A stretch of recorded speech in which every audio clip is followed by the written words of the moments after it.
Welcome back to our daily news update, bringing you the latest headlines from around the world. Now let's begin. Friends star Lisa Kudrow turns 60. What fans didn't see hit show. Friends, starring Jennifer Aniston and Courteney Cox, aired for 10 years from 1994 to 2004. Lisa Kudrow is celebrating her 60th birthday. The actress is best known for portraying Phoebe Buffay for 10 seasons on the hit NBC sitcom, Friends.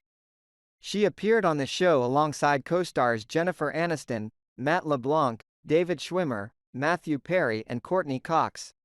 Although the show went off the air almost 20 years ago, it remains as popular as ever, as it continues to find new audiences through its presence on various streaming networks. Here are some behind-the-scenes tidbits from one of the most popular shows of the 1990s and early 2000s. Iconic mistake. One of the show's most memorable moments came in the season 4 finale when Ross mistakenly says Rachel's name at the altar instead of his bride Emily's. Turns out, the storyline was inspired by a real-life mistake made while filming a scene earlier in the season. In the 2019 book, Generation Friends, an inside look at the show that defined a television era, Saul Austerlitz interviewed the show's creators, writers, producers and some of the cast.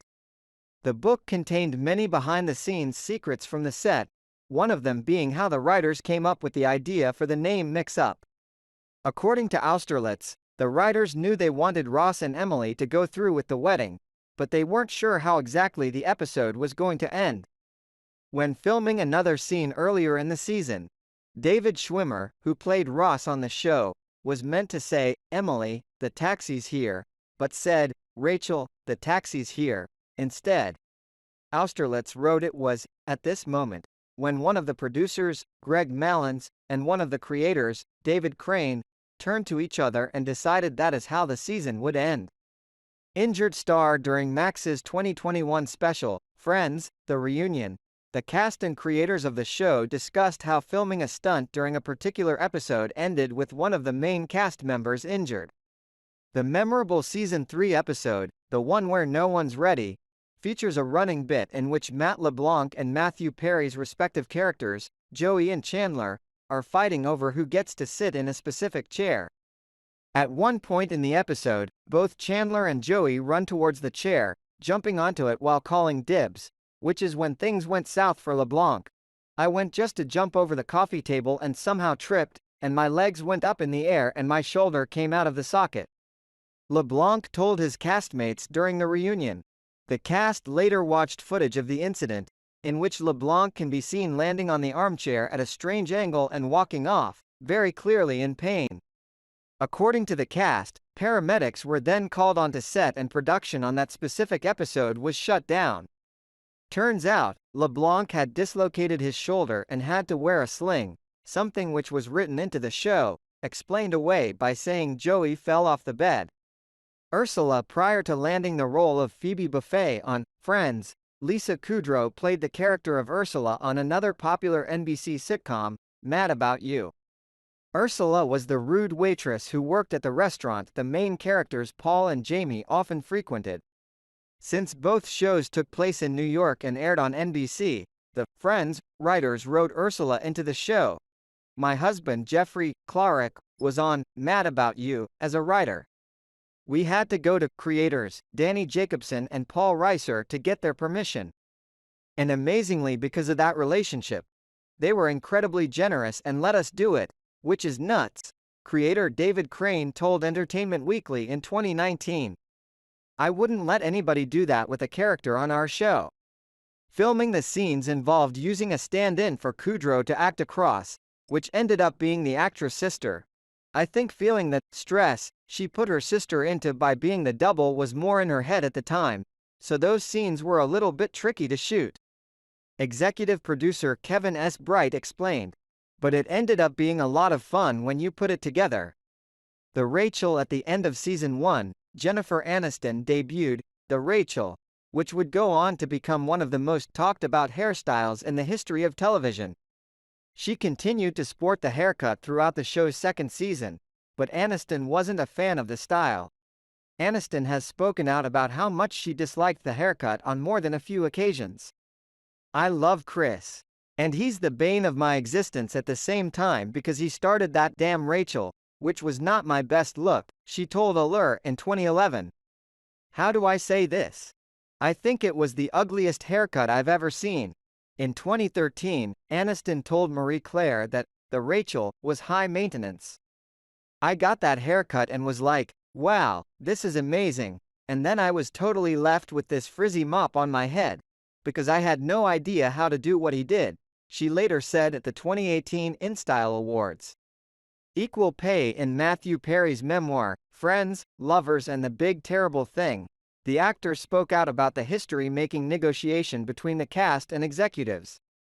Perry recalled David Schwimmer receiving a lot of positive attention following the first season, revealing it was his idea to negotiate salaries as a team.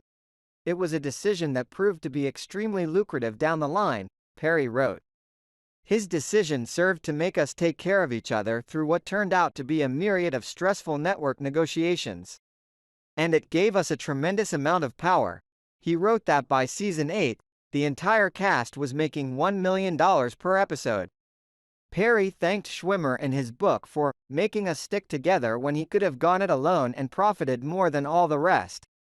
At the time, People reported, both Schwimmer and Jennifer Aniston took a pay cut in order to make sure the whole cast was paid equally. Aniston spoke about her decision to negotiate as a team during a 2021 interview on The Howard Stern Show, explaining, "We were all doing the exact same amount of work, and that she wouldn't have felt comfortable knowing she was making more. We all felt that way," Courteney Cox added. "I thought it was the most important thing, as we all did, that we all were equal in every single way. That was the first time that people had all stuck together in a cast. I think it was scary, probably, for productions after that." Theme song. When the Rembrandts were first approached to write the theme song for Friends, they were asked by the creators of the show to come up with something similar to a song by the band REM. During an interview with BuzzFeed News, band members Danny Wilde and Phil Solem explained they sat down with composer Michael Skloff and lyricist Alay Willis one day, and 2 days later were in the recording studio. "That's where we hashed out the idea and made sure all the parts work," Solem said. Alay was sending faxes with the lyrics on them, like, "Here's a new line. Try this one. How about this?" At the end of the day, we had a rough version. So, it was over the course of 3 days that we were actually working on it. And then, what seemed like 5 seconds later, it was on TV. The song's signature 4 claps were added in as a final touch, and in an effort to have a hand in the creation of the song, show creators Kevin Bright, Marta Kaufman and David Crane wanted to record the claps themselves. Wilde recalled having to do over 25 takes to get the clapping right. Initially, the song was only written as a 45-second tune to use for the show's intro. After a Nashville radio station played the song on a loop for 3 minutes, Wilde explained, it got a crazy amount of requests, prompting them to write the rest of the song. Here's what was really crazy: at that point, the producers got in on the writing. So we all just sat around, tossing ideas around, Solem said. There was a lot of interaction. It was, like, 7 people. When the full version of the song was released, the cast of Friends was featured in the music video. Matthew Perry's addiction. In his recent memoir, Matthew Perry discussed his addiction to both alcohol and prescription medication, admitting during an interview with Diane Sawyer that he took 55 Vicodin a day, as well as taking methadone, Xanax and drinking copious amounts of vodka each day. "You can track the trajectory for my addiction if you gauge my weight from season to season," Perry wrote in his memoir. "When I'm carrying weight, it's alcohol. When I'm skinny, it's pills. When I have a goatee, it's a lot of pills." While Perry said all 5 of his Friends castmates attempted to help him behind the scenes, he explained that Jennifer Aniston was the one who called him out on his alcohol abuse a few times. He wrote she came up to him and said, "We know you're drinking," and recalled the moment when speaking to Sawyer, saying, "Yeah, imagine how scary a moment that was." Perry went on to acknowledge Aniston as the one who reached out the most, adding, "I'm really grateful to her for that." Quote, Subscribe to my YouTube news channel now. Providing accurate and reliable information on the latest hot events. Join the community for exchanging opinions and learning from each other. Hit the subscribe button and turn on notifications to never miss out on the latest videos.